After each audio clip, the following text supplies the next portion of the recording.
James, how are you, sir? Hey, Glenn, how are you? Good. That was a great documentary that you were a part of last night. Well, I appreciate that. If you had to tell somebody in one fact, what do you think the fact is that makes people go, whoa, what? Well, there's so many to choose from. I mean, I guess, if for most Americans, wars, pandemics, these things are not business opportunities. They're not opportunities to make some quick cash. But the reality is that in Congress, if you're sitting up there on the Hill, you can take advantage of those opportunities, and people do. Nancy Pelosi always says, I have nothing to do with the investments in my life. It's my husband. He's just a great investor. He's like a world-class, never-seen-before kind of investor to do what they do with their money, right?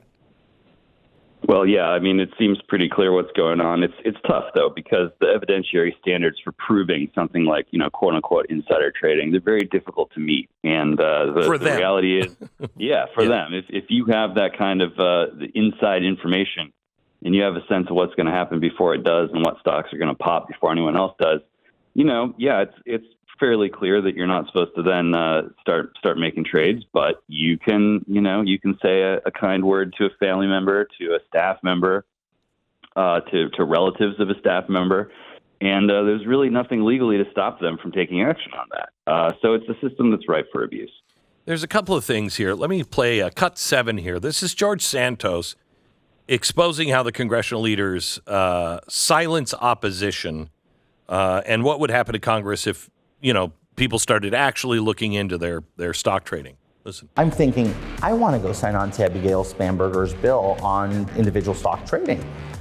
I was told that if I co-sponsored the bill and made too much voluminous flair over it, that I wouldn't be seated. So I shut up. Who told you that?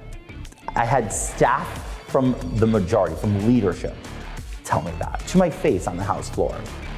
Like, the threats that fly around are just absolutely insane. In my very first classified briefing, which I unfortunately can't tell you guys for obvious reasons, unless you guys want me being tried. Then you'd have to kill me. Or I'd be tried for treason, so. Maybe both. Both, right? But it becomes a real issue because you hear this information and instantly you're like, oh, wow, I know this before the country.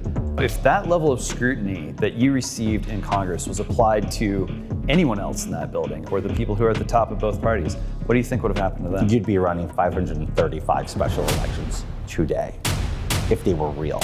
If they applied the same level of scrutiny to me, you'd vacate the whole building. Why was George Santos selected to be the one who talked to you? Well, Glenn, it's pretty simple, really. We reached out to just about everyone who is involved or might be involved, whether in a good way or a bad way, with these kinds of trading practices. And we were stonewalled. Rep. Ro Khanna, it seemed like he might be interested. He played footsie with us, ghosted us. A bunch of other people, including the sponsor, co-sponsor of that bill that George Santos mentioned there, co-sponsor with Chip Roy, who we did talk to. We got him on in the doc. Everyone else just a big nope. So it was fascinating. I mean, Matt Gaetz, George Santos, these guys are considered mavericks or worse by a lot of even Republicans. But, when those are the only guys who are willing to speak to you, it's because there's a code of silence just about. It's like an omerta, and it's very tough to penetrate. So, we were very grateful to be able to get the inside scoop from those guys because, they have been through fire and they are willing to say what others aren't. Here is Matt Gaetz from the special last night. Congressman Gaetz offered to take us on a tour. So one of the committees where people have a lot of information is the Appropriations Committee, because they can view almost any vector of government funding. And so, this is Mr. Rutherford's office. He's on the Ethics Committee and the Appropriations Committee. 152 stock trades. Stocks go through the roof. And actually bought Raytheon stock the day that Russia invaded Ukraine. Yeah, that's a big one. Yeah, I mean, imagine if every American could make money off of war. Yeah, setting aside the whole shame and ethics questions. How many more on our hit list here? There are a few more. I wish there were fewer on the hit list. I wish we could only stop at one or two offices, but as it turns out, energy is a sector that sees a lot of congressional stock trading. Sure. And we have members who are on the Energy Subcommittee of Appropriations, like Michael Guest, chairman of the Ethics Committee, and he's traded somewhere between tens and hundreds of thousands of dollars in energy stocks. He's been buying online gaming stocks and just making a killing on them. So you would think that the people that were on the Ethics Committee would be your best allies in this fight, but indeed they're some of the most prolific traders.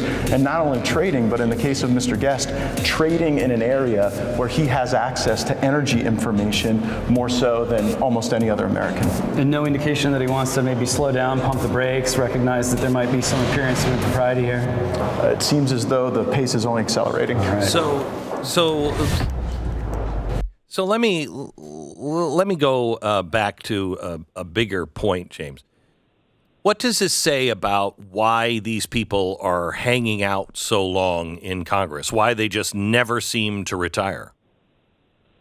Well, look, I asked George Santos when he first got an inkling of how much patronage, how much of an insider's club, and how much potential for corruption there was when he was in Congress. And he said, basically day one, first briefing, you sit down, they give you information. He said it was eye-popping, and he realized suddenly the intensity of what he was dealing with. I mean, look, you heard Congressman Gates pointing out that you got guys on the Ethics Committee, chair of the Ethics Committee in Congress, and they're setting standards. It's a domino effect. You spend a few minutes on the Hill as an elected rep, and you come to understand very quickly that there is a choice. Are you on team or are you off team? And this goes beyond just Republican and Democrat. This goes to the heart of what is it that we're really doing here, and how do we protect our ability as public officials to avail ourselves of the advantages of being insiders in that system.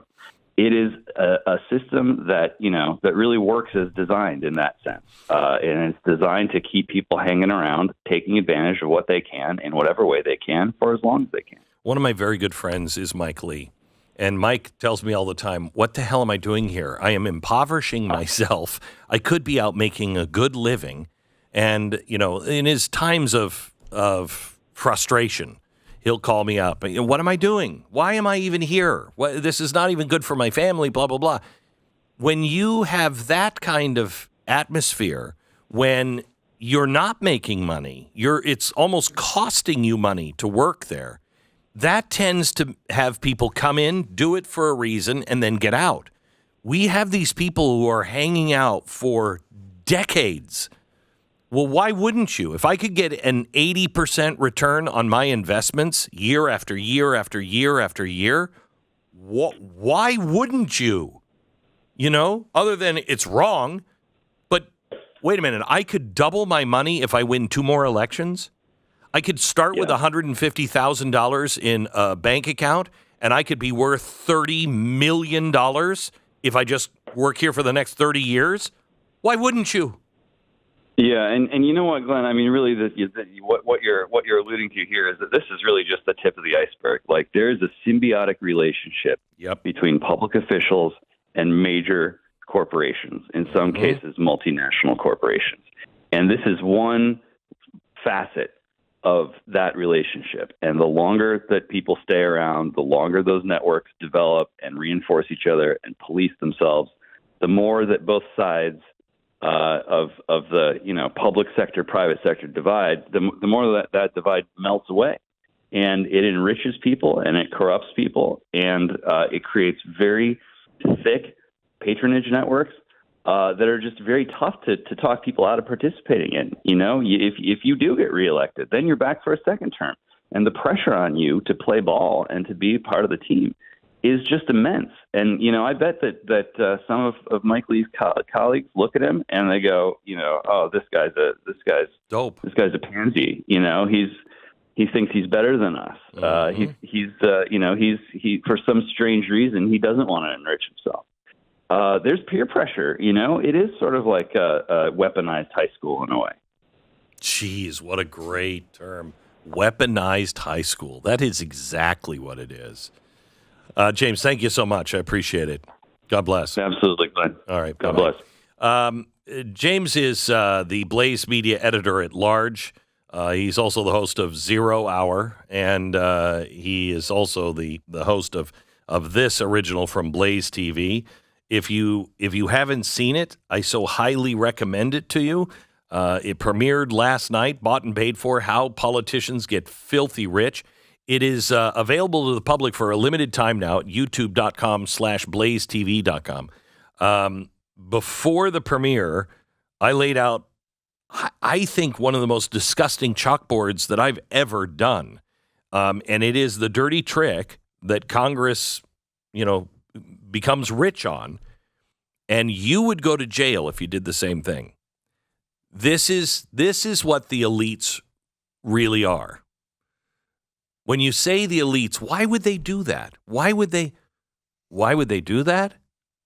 Well, if you know war is coming and you can openly just buy stocks of Raytheon and Boeing and Lockheed Martin, you know exactly the numbers of what we have left, what companies make those things that we're short on. I showed you last night. It's in this doc. It's amazing.